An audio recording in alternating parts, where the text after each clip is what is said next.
Brains are buzzing, thoughts are bright. Neurons fearing day and night. Science stories deep inside. Welcome to the Mind Spotlight.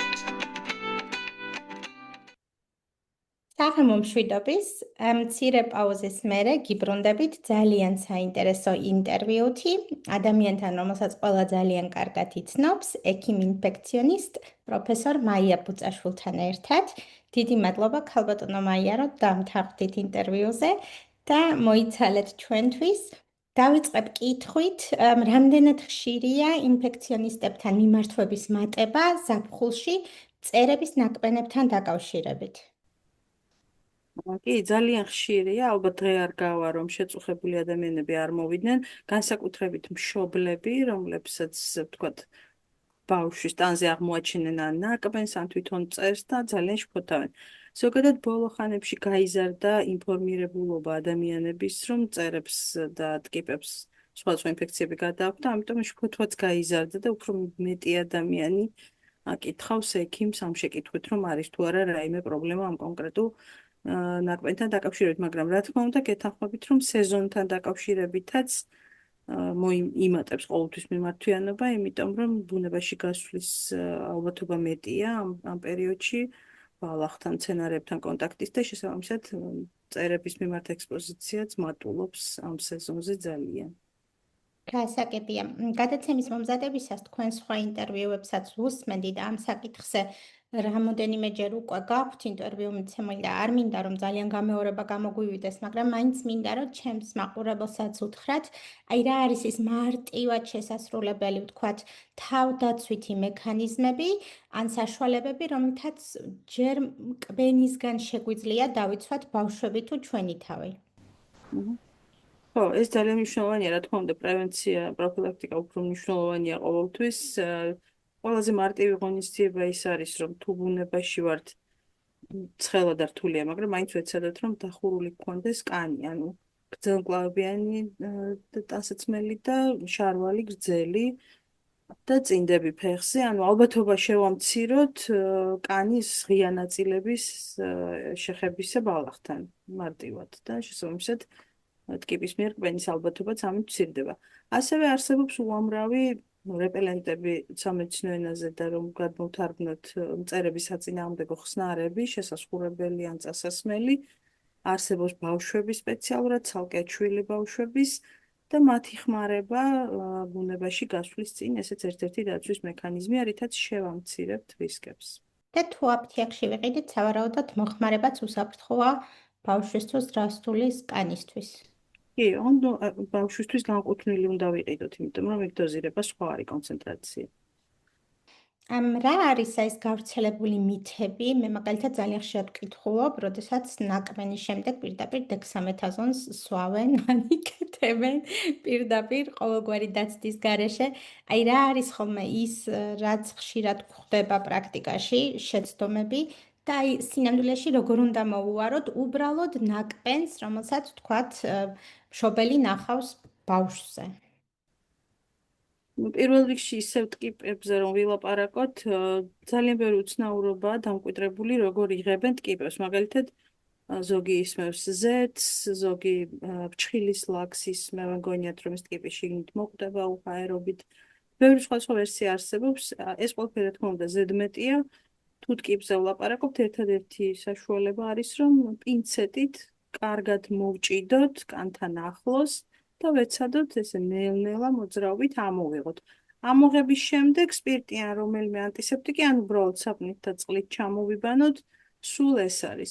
თუ ჩვენ სხვა მწერებზე ვლაპარაკობთ, აქ ძირითადად ახლა ჩაჭიდება და ხანგრძლივი ექსპოზიცია ტკიპებზეა. დანარჩენი ახლა კოღოს ნაკბენთან დაკავშირებით კოღო იქ ადგილზე აღარ არის და უკვე აქ მხოლოდ გაღიზიანებული კანის მოვლამდე დადის ყველაფერი. ტკიპებთან დაკავშირებით თუ ხო ერთი მითია კიდე სხვა შორის გონიათ ხოლმე რომ თუ ჩარჩა რაღაც ნაწილი გაგრძელდება ინფექცია. ეს იყო ჩემი შემდეგი კითხვა კი რა. ეს ძალიან ხშირად იწერება.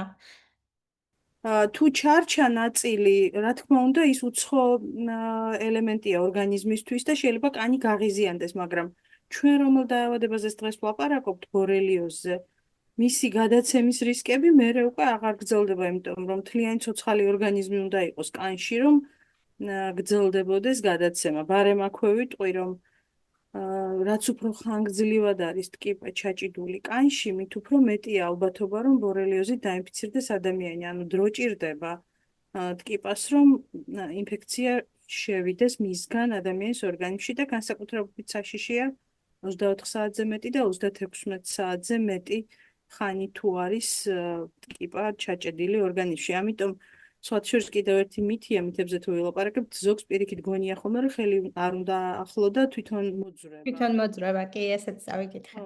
ეს არაფრით არ შეიძლება, იმიტომ რომ პირიქით როგორც კი დავინახავთ, უნდა მოვაძროთ, იმიტომ რომ კიდევ ვიმეორო, პირდაპირ პროპორციული კავშირია რამდენ ხანს არის ტკიპა ჩაჭედილი კანში ინფიცირების ალბათობასთან.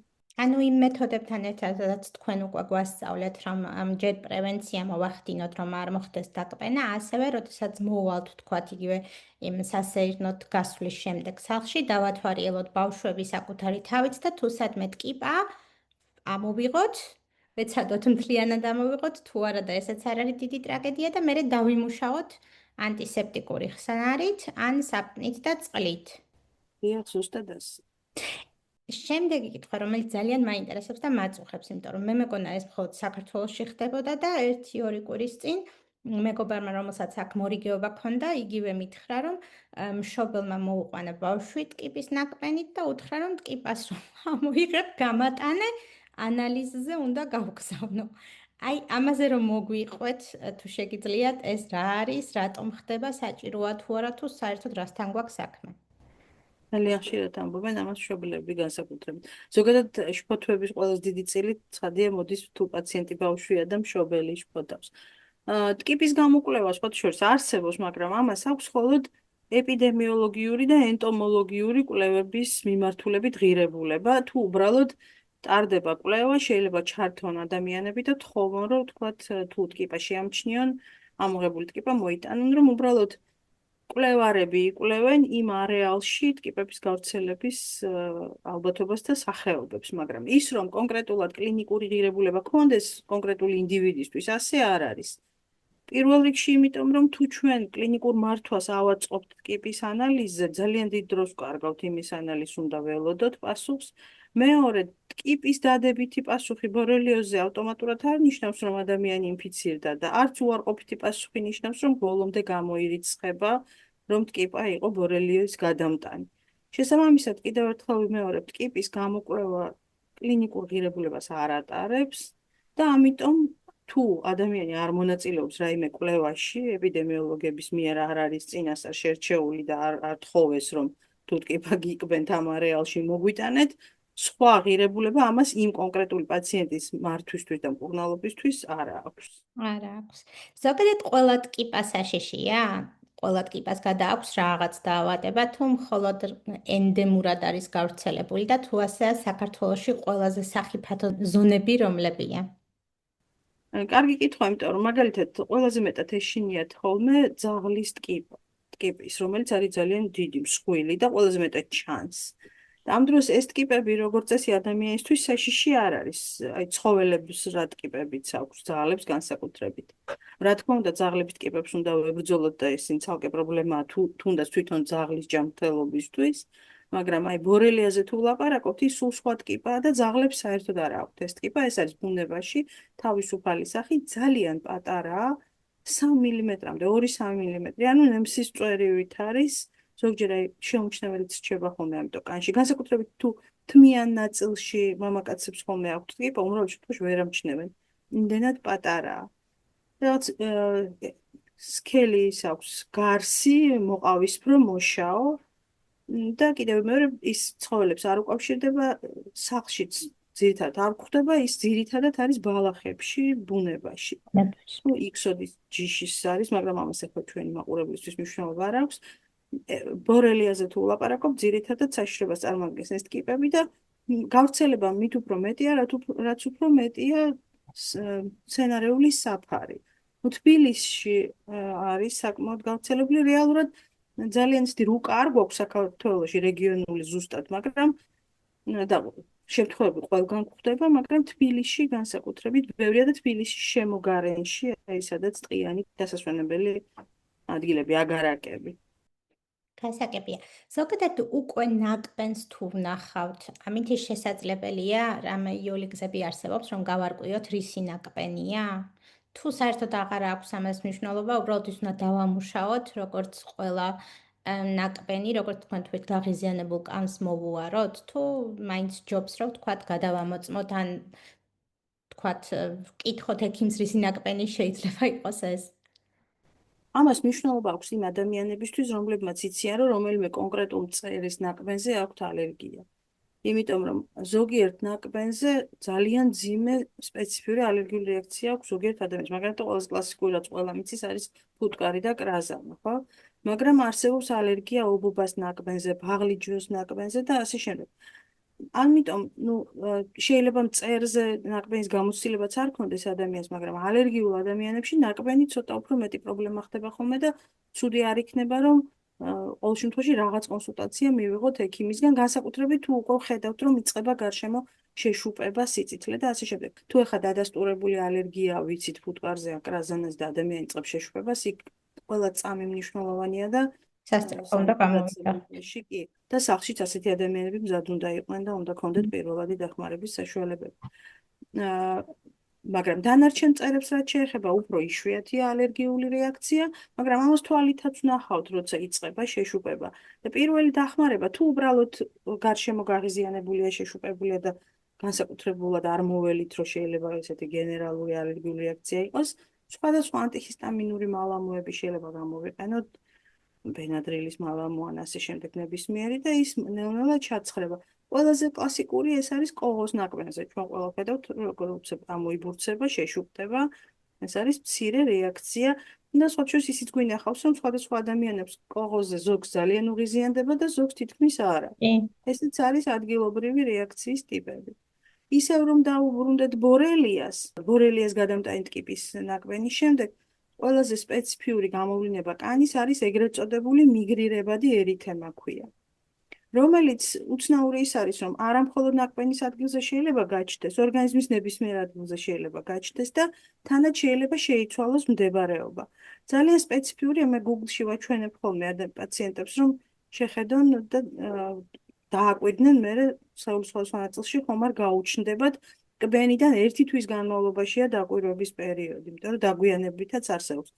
ეს არის წითელი ლაქა, შემდეგ აქვს თეთრი რკალი და მერე ისევ წითელი რკალი. ეს არის ძალიან სპეციფიური ხარის თვალსაც ეძახიან. ახლა საინტერესოა ხარის თვალი. ეს არის ბორელიისთვის დამახასიათებელი და მოკლედ დანარჩენ ნაკბენებზე, როგორც გითხარით, ძირითადად მაინც საკმარისი ხდება ხოლმე ადგილობრივად ანტიჰისტამინური მალამა. ალერგიული რეაქცია არის უფრო შედარებით მყისეულად ან დროში მალე განვითარებადი რეაქცია, მაგრამ შეიძლება ვთქვათ მოხდეს ამ ნაკბენის დაჩირქებაც, ხომ, თუ არასწორად მოვუარეთ. აი რა არის ის ვთქვათ ის ნიშნები, ის საშიში ნიშნები, როდესაც უნდა მიმართონ ექიმს, იმიტომ რომ ხა ადგილობრივად კოღოს ნაკბენის ბევრს დაჩირქებია, მაგრამ ყოველგვარი მკურნალობის გარეშე გადასულა, მაგრამ აი რა შემთხვევაში უნდა მივმართოთ ექიმს ამ დაინფიცირების შემთხვევაში? პირველ რიგში ყველა ასეთი ტიპის სხვა ადამიანისთვის მარტივად გადასატანი დაავადება შეიძლება რთულად წავიდეს ეგრეთ წოდებულ იმუნოკომპრომეტირებულ პირებთან, ანუ ვისი იმუნიტეტი სხვადასხვა მიზეზის გამო დაქვეითებულია. ეს შეიძლება იყოს ქიმიოთერაპია, თანდაყოლილი იმუნოდეფიციტი, აივ ინფექციაშიც და ბევრი სხვა. თუ ადამიანს აქვს ან ჰორმონოთერაპია ხანგრძლივი გამოყენება, თუ ადამიანს აქვს იმუნიტეტის რომელიმე პრობლემა, მან უფრო სერიოზულად უნდა შეხედოს იგივე სხვა დაავადებებთან ერთად, მაგალითად კანის ჩირქოვან ინფექციას, იმიტომ რომ მისთვის შეიძლება გახდეს უფრო ზოგადი სერიოზული პრობლემის სათავე. თუ ადამიანის იმუნური სისტემა მეტნაკლებად ნორმალურად ემსახურება მას, როგორც წესი დიდი პრობლემა არ უნდა გახდეს, მაგრამ თუ მაგალითად იმ დაჩირქებული ადგილის გასწვრივ ესე სიგრძივად მოხდა გაწითლება, ანუ ხედავთ რომ ინფექციური პროცესი მიმდინარეობს მაგალითად ლიმფური სადგურის გასწვრივ, თუ ძალიან შეშუპდა და თუ არის დიდი რაოდენობით ჩირქი ხილულად და ის ვერ გამოგვაქვს. აქ უნდა მოვერიდოთ ხოლმე რაღაც ესეთი შინაურულ საშუალებებს, მთელი სამზარეულო ედება ახვი. ხოლმე. ახვი, კომბოსტო, რა ვიცი, ძალიან ბევრი დამკვიდრებული რაღაცები. არ ვიცი, შეიძლება რაღაცა კონტექსტში მუშაობს, არ ვიცი, მაგრამ ყოველ შემთხვევაში გარკვეული რისკები აქ რა თქმა უნდა არსებობს და ჯობია რომ თუ გასაჭრელია ცივილურად გაიჭრას და მერე დაინიშნოს ანტიბიოტიკები და ჩვენთან არ უყვართ ხოლმე ამოღებული მასალის ბაქტერიოლოგიური გამოკვლევა, რაც არის აუცილებელი ყოველთვის. ეს უნივერსალურია. ყელი გვაქვს დაჩირქებული, თქვა ყურიდან გამონადენი გვაქვს ცხვირიდან, კანიდან, თუ საშარდე სისტემიდან, ის უნდა ეგრეთ წოდებული დათესო, ანუ ბაქტერიოლოგიური კვლევა ჩაუტაროთ, რომ ვიცოდეთ რა ბაქტერიასთან გვაქვს საქმე, რაზე აქვს ანტიბიოტიკომგზავრობა, რომ მე არ ვიმარჩიელოთ და მათ არ ვცვალოთ ანტიბიოტიკები. იგივე კანი დაჩირქებული კანიდანაც. მაგრამ ეს მე ვამბობ, გართულებულ შემთხვევაში ხო განსაკუთრებით მნიშვნელოვანია ტემპერატურის მომატება. ადგილობრივად რომელიმე ლიმფური კვანძის გადიდება, აი მეზობლად, მაგალითად თქვა პირავით თუ ბარძაღზეა საზარდულის ლიმფური კვანძის გადიდება, თუ ხელზეა იღლიის და ასე შემდეგ, ეს სიგნალია იმის, რომ შეიძლება პროცესი მიდის შორს და არა ლოკალურია. ეს შემთხვევაში რა თქმა უნდა მივიღოთ დახმარება, მაგრამ ესე მცირედ გარზიანებული ნაკბენები თავისით მოშდება. გონია და თავისით გავა. განსაკუთრებით ეს მგრძნობელობის განსაზღვრა ალბათ მნიშვნელოვანია საქართველოში, სადაც ასე დგას პრობლემა ანტიბიოტიკო რეზისტენტული ბაქტერიების, ხო? და სწორედ იმიტომ დგას ეს პრობლემა უფრო მეტად, რომ ძალიან უყვართ ჩვენთან თავიდანვე ფართო სპექტრის ანტიბიოტიკების დანიშვნა, მერე არ მუშაობს, მერე სხვაზე გადასვლა, მერე უკვე ბაქტერიოლოგიურ კვლევასაც ვეღარ ატარებ, იმიტომ რომ იქ იმდენი ანტიბიოტიკა გამოყენებული, საერთოდ არეულია სიტუაცია. მოკეთ ბაქტერიოლოგიური კვლევა სიტყვა მოიტანა და უნდა გაუსვათ ხაზი, რომ ძალიან მნიშვნელოვანია და ჩვენთან ძალიან მცირედ გამოყენებული. ლოგიკურად გადავედით შემდეგ ეტაპზე, ეს არის ანალიზები და მართლა ვეცადე მე რომ ბევრი რამე მომეძებნა, რას კითხულობენ ხალხი, რას პასუხობს მერე სხვა იგივე ვთქვათ წესით პაციენტები, პასუხობენ ერთმანეთს, რომ თუ ვთქვათ ერთი დაწერს, რომ აი ჩემ შვილს ტკიპა ქონდა, ამოვაძრეთ და უმუშაოთ, ახლა რა ვქნათ, ეხლა უნდა აიღოთ ანალიზები ბორელიაზე. მოდი გითხარით, რა შემთხვევაში არის ეს ანტისხეულების განსაზღვრა რეალურად საჭირო და რა შემთხვევაში საერთოდ არ არის საჭირო ანალიზის აღება ტკიპის ნაკბენის შემდეგ? ნუ პირველ რიგში ტკიპის კბენიდან მეორე დღესვე გამოგვეცხადებიან ხოლმე და ეს ძალიან ადრეა და ანალიზის აღებას ასეთ შემთხვევაში საზრი არ აქვს, იმიტომ რომ როგორც თქვენ თქვით, ეს არის ანტისხეულების ტესტი, ანუ რაღაცა რაც გამომუშავდება იმ მიკრობის წინააღმდეგ და შესაბამისად მის გამომუშავებას ინფექციაც რომ გქონდეს დრო უნდა. ეს დრო არის მინიმუმ 10 დღე. ანუ ტკიპის კბენიდან რომც იყოს ადამიანის ორგანიზმი დაინფიცირებული ბორელიით, ჩვენ პირველ დღეებში ამას ვერ გავიგებთ და მაშინვე მისვლას აზრი არ აქვს. 10-14 დღის მერე უკვე შეგვიძლია ჩავატაროთ ანტისხეულების ტესტი. თუმცა აი ეს რაღაც ეხლა ცოტა უფრო გადაჭარბებულად არის მოთხოვნა ამაზე და ვცდილობთ რომ გადავარწმუნოთ, მაგრამ მე ზოგი ისე შფოთავს და ჯობია გავაკეთოთ. ხანდახან ჯობია რომ გავაკეთოთ. ძირითადად ყველა მწერზე რა თქმა უნდა, ხა ზოგი იმდენად მკაფიოდ ყოღოა და არავითარი ანალიზი არ ჭირდება, თუ ჩაჭედილი ტკიპა იყო ნამდვილად, განსაკუთრებით 36 საათზე მეტხანს. ეს მაღალი რისკია და ასეთ დროს შეიძლება მართლაც შევაფასოთ რომ არ დაინფიცირდა ადამიანი ბორელით. ნამდვილად ოღონდ ის ტკიპა, მე რომელზეც ვლაპარაკობ, რომელიც არის ჩაჭედილი და პინცეტის გარეშე თავისით არ ძვრება, თორემ კიდევ მეორე ხა ძაღლის ის მოზრდილი ტკიპა თუ ნახეთ კანზე, ის არაფერს არ ნიშნავს და შეგვიძლია არ ვინერვიულოთ. გარდა ამისა, ის სპეციფიური გამონაყარი, რომელზეც წეღან ვლაპარაკობდი, თუ გაჩნდა კარი თვალი. დიახ. აქ ამოვანახოთ. უნდა ჩავატაროთ სეროლოგიური გამოკვლევა ბორელიაზე, თუ გავითარდა ტემპერატურული რეაქცია, სახსრების ტკივილი, საერთო სისუსტე, ასეთ შემთხვევაში ჯობია რომ ჩავატაროთ გამოკვლევა, მაგრამ კიდევ მე ვქა ნებისმიერ მწერის ნაკბენზე აი ესე შფოთვა და ანალიზების კეთება ზედმეტი ხარჯია უბრალოდ. კი, გეთანხმებით. ზოგადად ბორელიოზი ცოტა ისეთი კომპლექსური დაავადებაა და ავირჩიეთ თემად, იმიტომ რომ ნევროლოგიასთანაც აქვს კვეთა ნეირობორელიოზის გამო. მესმის, რომ ამ თემას ესე ძალიან ფართოდ ვერ გავშლით, მაგრამ შეგიძლიათ მოკლედ მოგვიყვეთ, როგორ ვითარდება ეს დაავადება, რა ფასები აქვს და შემდეგ დავსვავ კითხვას მკურნალობაზე. Mhm.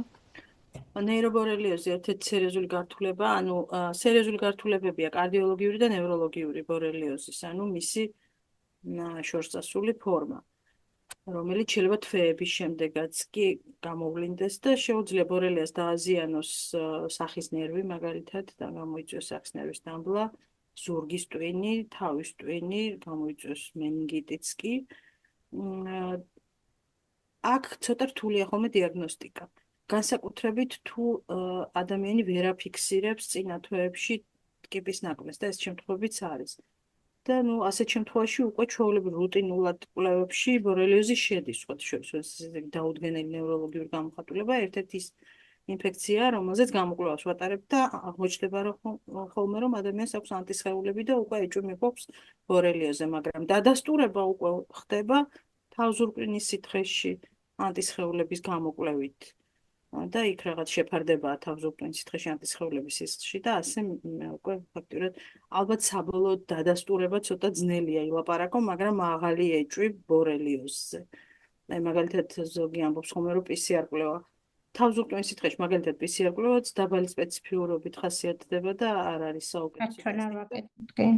ცოტა სხვათა შორის ერთ-ერთი რთულად სადიაგნოსტიკო ინფექციაა ბორელია, იმიტომ რომ დამოკიდებული ვართ აი ამ ანტისხეულების ტესტებზე და მათ ინტერპრეტაციაზე და ეს ზოგჯერ ჩვენ ვიცით, რომ ანტისხეულებზე დაფუძნებულ ტესტებს შეუძლია მოგვცეს ეგრეთ წოდებული სრულ დადებითი რეაქცია, როცა ადამიანს სხვა დაავადებაც აქვს. მაგრამ კომპლექსურად სიმპტომებით, სეროლოგიით და სხვადასხვა მონაცემის კომბინაციით ექიმი სვამს ამ დიაგნოზს. იცით, რაზე ჩაგეკითხებით, ცოტა რთული იქნება ალბათ ეს პაციენტებისთვის, მაგრამ ხანდახან გვიყურებენ კოლეგებიც ხოლმე და ბორელიოზი, ანუ მე დამჭირდა რამოდენიმეჯერ კოლეგებისთვისაც ამეხსნა, რომ ბორელიოზი არ არის ის დაავადება, რომელსაც თუ იმუნოგლობულინი M და G დადებითია, ის აუცილებლად არის უკვე დადასტურებული დაავადება.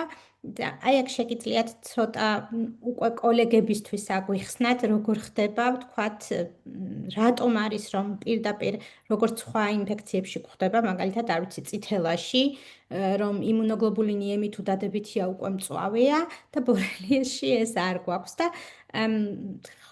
კეთდება რეალურად საქართველოშიც ეს დანარჩენი კვლევები, ხო, Western blotings რო ეძახიან, ვთქვათ, რომლითაც დიფერენცირება ხდება ამ ანტისხეულების. ამაზე რომ აი მოკლედ და ცოტა კოლეგებისთვისაც რო გითხრათ, ერთი-ორი სიტყვით. კი, აი თუ ის სპეციფიური მიგრირებადი ერითემა გაჩნდა, იქ ზოგჯერ სეროლოგიის პასუხსაც კი არ ველოდებით, ის იმდენად სპეციფიურია და ტიპიურია, ნაკმეინც თუა და მიგრირებადი ერითემაც, მაშინ ხანდახან პირდაპირაც დაგვიწყია მკურნალობა. მაგრამ როდესაც არ არის სიმპტომები, ან არის გაურკვეველი არასპეციფიური სიმპტომები და მხოლოდ M ანტისხეული აღმოჩნდება სისხლში, სამწუხაროდ ხშირად პირდაპირ იწყებენ მკურნალობას, ეს სწორი არ არის. თანაც ჩვენ უნდა გავიხსენოთ, რომ არც ისეთი მსუბუქი ანტიბიოტიკები არ მიყვარს, მაგრამ ისე ხალხურად შინაურულად რომ ვთქვა, არც ისეთი მსუბუქია დოქსიციკლინი, რომელსაც ვიყენებ. და საკმაოდ ხანგრძლივია. ამიტომ ჩვენს მაინც გარკვეულად უნდა ჩვენ თავში დავწუნდეთ, რომ პაციენტი ინფიცირებულია და მარტო აი ამ M ანტისხეულებით და არა სიმპტომებით მკურნალობის დაწყება არ შეიძლება. თან კარგი ის აქვს ამ ინფექციას, რომ მოგვიანებითაც შეგვიძლია მკურნალობა დავიწყოთ, ანუ აქ დღეები არ წყვეტს სიტუაციას, როგორც სხვა ინფექციების დროს. ამიტომ მაგალითად ერთ-ერთი საშუალება გვაქვს, რომ დავიცადოთ კიდევ 10 დღე, გავიმეოროთ შემდეგი ტესტი, ისევე ანტისხეულები, თუმცა ზოგჯერ ჯიუტად მაინც სრუდადებით იძლევა არაერთ პაციენტში, მაგრამ რაღაცა დროის მერე უკვე უნდა გაჩნდეს G ანტისხეულებიც. თუ არ ჩნდება ლოგიკური ვადის გასვლის შემდეგ და ეს შეუძლებელია, უნდა გაჩნდეს ყველა შემთხვევაში, ხო, ეს იმუნური პასუხის ფაზებია. მაშინ ესე იგი ესე ემიც სრუდადებითი იყო და თუ ამასობაში სიმპტომებიც არ წამოგვეწია, ამ პაციენტს თავი უნდა დავანებოთ და არ უმკურნალოთ. თუ გაჩნდა სიმპტომები, თუ გაჩნდა G, ეს უკვე გვიდასტურებს ჩვენს თავთან, რომ მაინც ბორელიოზთან გვაქვს საქმე. Western blots რაც შეეხება, პირველ რიგში საკმაოდ ძვირადღირებული ტესტია. Რა თქმა უნდა, ის ბევრად უფრო ზუსტია, ვიდრე მაგალითად IgM ანტისხეულები, მაგრამ არასპეციფიურად დადებითი ცილები იქაც შეიძლება დავიჭიროთ. ანუ ძალიან გადამწყვეტი არც ის არ არის. ამიტომ აქ მაინც კიდევ მეორე უსიმპტომო ან არასპეციფიური სიმპტომების დროს ჯობია ცოტა დავიცადოთ, მეორე წყვილ შრატში გადავამოწმოთ და მერე გადაწყვეტილება მივიღოთ, დავიწყოთ მკურნალობა თუ არა.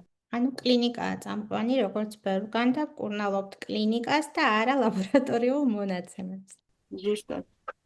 რამდენად ეფექტურია ანტიბიოტიკოთერაპია, რომელიც თქვენ ახსენეთ და შეიძლება თუ არა ბორელიოზი გადავიდეს მართლაც ქრონიკულ ბორელიოში, იმიტომ რომ ეს არის ძალიან დიდი თემა აქაურ პაციენტებშიც, რომლებიც ირწმუნებიან, რომ არიან დაღლილები და აქვთ ქრონიკული ბორელიოზი და არავინ არ უჯერებს. ანტიბიოტიკოთერაპია ძალიან ეფექტურია სხვა შორის. ნუ 100% მედიცინაში არაფერი არ არის, მათ შორის არც ბორელიოზის მკურნალობაში, მაგრამ კარგი ის არის, რომ საკმაოდ სპეციფიურად ანუ მოქმედებს დოქსიციკლინ მოზრდილებში, ბავშვებში დოქსიციკლინს ვერ ნიშნავთ და ორსულებში და ამოქსიცილინით არის ჩანაცვლებული და ნუ უმრავლეს შემთხვევაში კეთილსაიმედო გამოსავალი აქვს. ნუ წაღა ჩვენ ნეირობორელიოზზე ვლაპარაკობდით, თუ მოხდა ისე, რომ პირდაპირ ნეირობორელიოზის ფაზაზე დაისვა დიაგნოზი და მანამდე შეუმჩნეველი დარჩა. მაშინ ისევ მსუბუქი შემთხვევების დროს დოქსიციკლინი, თუმცა აქ უკვე ზოგჯერ შეიძლება არ გვაყოს დოქსიციკლინი და ცეფტრიაქსონი ინტრავენურად და უფრო შორს წავიდეთ, მაგრამ ასე დროსაც კეთილსაიმედო გამოსავალია და პრინციპში განკურნების პროცენტი ძალიან მაღალი. ანუ ქრონიკული ბორელიოზი არ არსებობს. ქრონიკული ბორელიოზი არ არსებობს, ეს საკმაოდ ხანგრძლივი ინფექციად შეიძლება მოგვევლინოს და ხანგრძლივად მიმდინარეობდეს სიმპტომები, მაგრამ კარგად ემორჩილება. უბრალოდ, რადგანაც ეს ანტისხეულები შეიძლება ადამიანს მერე დიდხანს დარჩეს, ეს არა მარტო ბორელიოზი, უამრავ სხვა ინფექციაზე ყველაზე მარტივი რაც არის, აი ანბანური დაავადება, მონონუკლეოზი, იქაც ასეა, ანტისხეულები ხო ჩვენ სულ გვრჩება, ანუ ბორელიოზზე მთელი ცხოვრება შეიძლება არ დაგვრჩეს, მაგრამ დიდხანს დაგვრჩეს. და იმ ანტისხეულებს ადამიანი რო იკეთებს თვითნებურად ანალიზს და ისევ ხედავს, ეს საშინლად ანერვიულებს, რომ აი ისევ დაავადებულია და თან თუ ემატება რაღაც საერთო სისუსტე სახსრების ტკივილი, რაც ისედაც ბევრი სხვა დაავადების და არა მხოლოდ დაავადების, ჩვენ ვიცით რომ მაგალითად არსებობს ეს ქრონიკული დაღლობის სინდრომი, რაც ცერქვა ადრე ხო შეეცვალა სახელი, აი ეგეთი ადამიანებიც ბევრია, რომელსაც ორგანული არაფერი არ აქვს და ისინი სხვადასხვა ანტისხეულებს სისხლში რო პოულობენ ანალიზებით, მერე რომელიღაცა დაავადებას მიეწერება. ამას და ხო და ძალიან ძნელია მათი გადარწმუნება, მაგრამ ჩვენ დრო და ენერგია არ უნდა დავხარჯოთ, იმიტომ რომ ზოგჯერ შეიძლება ისინი არაკეთილ სინდისიერ ხელშიც მოხვდნენ და ამ დაავადებებზე გაუთავებელი მკურნალობის სქემებსაც ხედავთ ხოლმე ზოგჯერ აი გული მისკდება, იმხელა ტომეულები მოაქვთ, რამდენი კვლევები აქვთ ჩატარებული და რამდენი მკურნალობა, რაც მას საერთოდ არ ჭირდებოდა. კი ბატონო, ბოლო შეკითხვას დავსვავ კიდე. არ შემიძლია რომ ამ შეკითხვის გარეშე არ გაგიშვათ, იმიტომ რომ რეალურად ნევროლოგიაშიც ძალიან მნიშვნელოვანია აცრება. ბორელიოზის წინააღმდეგ აცრა არ არსებობს, მაგრამ ნაკბენის შემდეგ ხშირად ურჩევენ ხოლმე ტეტანუსის აცრას. იმიტომ რომ საქართველოში ყველა ასე წესიერად ყოველ 10 წელიწადში ერთხელ არ იკეთებს ამ აცრას, ხო, რაც რეალურად საჭიროა. რას გვეტყვით ზოგადად ამ ტეტანუსის აცრაზე? ყველამ უნდა გაიკეთოს თუ არა და ნაკბენის შემდეგ უნდა იცრნან თუ არა ისინი, ვისაც ეს აცრა ბოლო 10 წელი არ ჩატარებია. ეს წინააღმდეგობრივი თემაა და პირდაპირ სწორხაზოვანი პასუხი მაინც და მაინც არ არის და ცოტა ინდივიდუალური გადასაწყვეტია ხოლმე იმის მიხედვით, რა გარემოში მოხდა და რამდენად მაინც უნდა ინდივიდუალურად შეფასდეს რისკი არის თუ არა ტეტანუსით ინფიცირების. მაგრამ უფრო ადვილ გამოსავალს ვიტყოდი, რომ ეს ანუ დიფტერია ტეტანუსის ვაქცინა არ დაგვავიწყდეს და პერიოდულად რევაქცინაცია გავაკეთოთ, რომ ყველა ნაკბენზე და ყველა ვთქვათ ნაკაწებზე და ასე შემდეგ მერე არ იყოს ეს სანერვიულო თემა. წერებს რაც შეეხება კიდევ ერთხელ ვიმეორებ, ხა მართლა ინდივიდუალური გადასაწყვეტია, მაგრამ ყველა მწერის ნაკბენზე რა თქმა უნდა ტეტანუსის აცრა ნაჩვენები არ არის. მაგრამ ჯობია რომ ყოველ 10 წელიწადში ერთხელ გამოსავალია და მერე ამდენი სანერვიულო არ გვექნება. ძალიან დიდი მადლობა. მე მგონი ყველა მას გავეცით პასუხი, რეალურად თემა ძალიან დიდია და უწურავია და ბევრ ადგილას იკვეთება ნევროლოგიაც და ინფექციური დაავადებებიც, მაგრამ მე მგონი ეს იყო ის თემები, რაზეც მაყურებელს ძალიან ხშირად აინტერესებს ხოლმე და რაზეც ბევრს კითხულობენ და წერენ. მადლობა თქვენი დროისთვის და წარმატებები.